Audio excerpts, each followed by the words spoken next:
ครับสวัสดีครับผมพยนต์ภูมิเย็นผมภูมิใจมากครับที่ได้เป็นส่วนหนึ่งในการช่วยเหลือผู้ป่วยที่เป็นโรคร้ายอาการที่หนักมากไปรักษาที่ไหนก็ไม่ดีขึ้นไปรักษาที่ไหนก็ไม่หายพอได้มาใช้ผลิตภัณฑ์ของผมได้ใช้ผลิตภัณฑ์ของบริษัทก็อาการที่เป็นอยู่ก็ดีขึ้นเรื่อยๆจนคนเหล่านั้นบอกว่าพอใจเกือบ 90% ครับที่เขาได้มาใช้ผลิตภัณฑ์ของเราบอกเป็นเสียงเดียวกันว่าดีมากครับอย่างตัวอย่างของแม่บุญเตรียมสุพรพรหมอยู่บ้านแก่งโกสุมตำบลแก่งโกสุมอำเภอโกสุมพิสัยจังหวัดมหาสารคามดูตัวอย่างครับล่างเองล่างเห็นว่ามันว่าขันห้องก็ยุ่งถือว่าล่างไหนล่างมือนั่นจะยักหาเครื่องเราไปยังเนาะ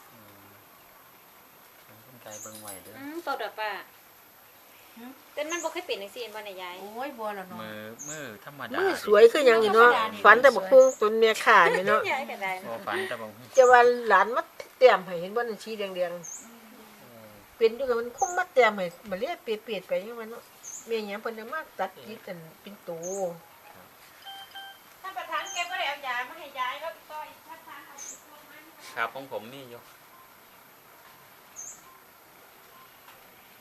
ยามมื้อเช้ามันเอาออกกันว่าเป็นชั่วโมงก็บ่ออกหมดนี่นะนั่นบางที่ตัวติดเฮานี่มื้อเช้าว่านี่เอาพอตะแกะผักปอดออกตื่นขึ้นมาเดือดกับน้ำยางเหลียงนี่ไหลพุ่งเล่นบ่ครับหยดคือเฮาอ่อนครับอยู่ศรีนครินทร์อันนี้อีกโดนป่ะเนี่ยท่านประธานเป็นเดือนค่ะแล้วครับต้องประมาณสิอยู่ระหว่างเดือนนึงนะครับตั้งสิยกครับนี่สิกินอย่างนั้น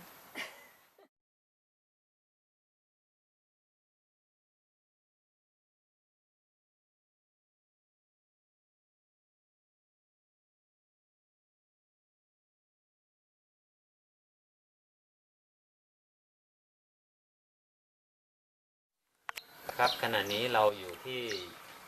จังหวัดมหาสารคามอยู่ที่หมู่บ้านแก่งโกสุมแก่งโกสุมนะหมู่ที่16ครับตำบลหัวขวางอำเภอโกสุมพิสัยจังหวัดมหาสารคามครับนี่คือชัดเจนนะครับคุณแม่บุญเตรียมนะครับ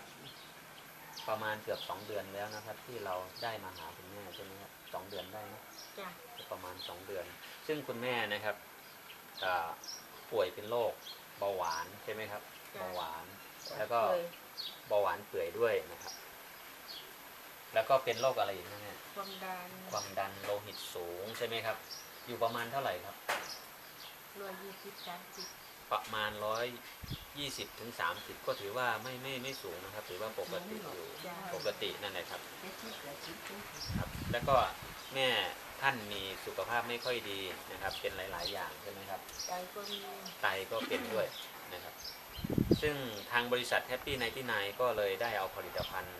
Happy 1 Happy 2มาให้คุณแม่ใช้พอดีคุณแม่ได้ใช้หรือได้กินเข้าไปนะครับกินเข้าไปประมาณกี่วันครับมือเริ่มจะเปื่อย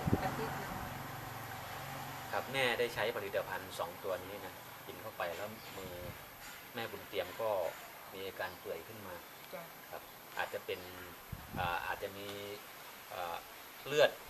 ที่เป็นพิษหรืออาจจะน้ำเหลืองไม่ดีก็ไม่อาจทราบได้นะแม่เนาะซึ่งได้ใช้ของเราแล้วมือก็แตกขึ้นมาสุดท้ายนะครับทางบริษัท Happy 99ก็เลยได้มาหาคุณแม่นะครับมาเยี่ยมก็เลยบอกว่าคุณแม่ให้กินต่อเลยนะให้กินผลิตภัณฑ์ตัวนี้ต่อไปเพื่อที่จะทำให้แผลที่เกิดขึ้นใช่ไหมครับเมื่อก่อนนี่บวมแล้วก็น้ำเหลืองแตกออกมาเลือดออกมานะครับจนคุณแม่ตกใจสุดท้ายนะครับคุณแม่ก็เลยกินไปอีกประมาณกี่วันนะครับแม่เป็นเดือนกินมาเป็นเดือนนะครับมือก็แห้งเข้าเป็นปกตินะครับคือตอนนั้นนะครับคนที่อยู่กับคุณแม่เนาะก็ถือว่าตกใจถึงท่านมาดูแลกันมาเฝ้านะครับมาเฝ้าว่าเป็นอะไรแล้วมันจะดีขึ้นไหมทีนี้จะให้คุณแม่ชื่อคุณแม่อะไรนะครับ แม่สวัยนามสกุลแม่ หาโคตร ทิติ ที่หาโคตรที่ จิตทิหาโคตร ที่หาซอเสือ ครับนั่นแหละคุณแม่เห็นอาการของคุณแม่แล้วเป็นยังไงเป็นหนักมากไหมตอนนี้ เป็นหนัก หนักขนาด ให้ ไหน หมอเขาโรงพยาบาลม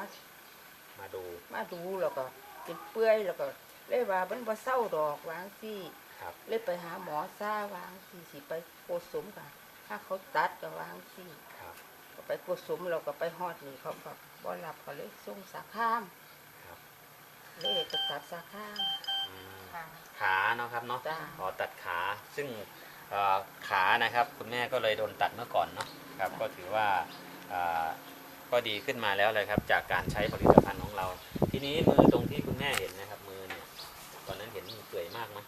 เปื่อย เปื่อยหนักเลยนะเนี่ เปื่อย ย หนัก ครับคิดว่าตอนนั้นจะหายไหมครับ มันสิหายบ่ล่ะว่าซั่นดอกค่ะ ทั้งเปื่อยทั้งบวม จ้าเพิ่นบอกฉันเพิ่นบอกข่อยกินได้ยังไงก็กินกูมื้อนี้กูมื้อนี้ ครับ คันมันเกลียหลายก็บามือกินเอาข้างก็กินเทียละ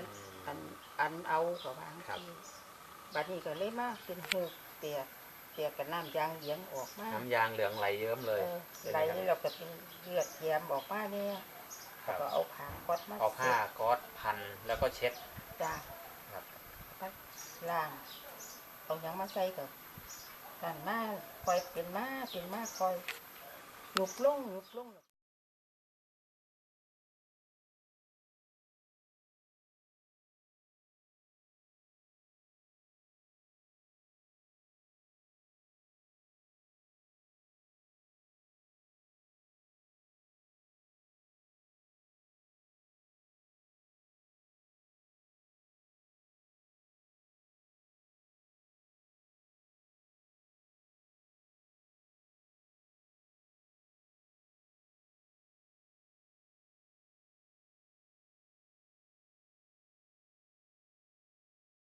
ครับ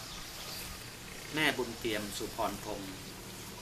เมื่อก่อนแกเป็นโรคเบาหวานเปื่อยจนถึงขั้นโดนตัดขา และตอนนี้แกก็เป็นหลายๆโรครวมกัน และได้ใช้ผลิตภัณฑ์ของเรา มือแม่บุญเตรียมก็แตก เสร็จแล้วก็ได้มาใช้ต่อมาอีกเรื่อยๆมือแกที่แตกที่เป็นแผลเวอะก็แห้งลง ก็ถือว่า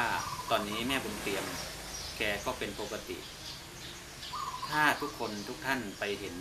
ในลักษณะของแม่บุญเตรียม ให้ติดต่อมาที่เรา ถ้าหมดหนทางไปถ้าไม่มีหนทางไปให้ผลิตภัณฑ์ของผมเป็นทางเลือกสุดท้าย หรือใครถ้าไม่มีเงินไม่มีค่ารักษาที่จะไปให้มาหาผมตามที่อยู่ผมเองจะช่วยฟรีทั่วประเทศครับขอให้ทุกคนทุกท่านมีสุขภาพที่แข็งแรงอย่าเจ็บไข้ได้ป่วยขอให้ทุกคนทุกท่านโชคดีครับสวัสดีครับ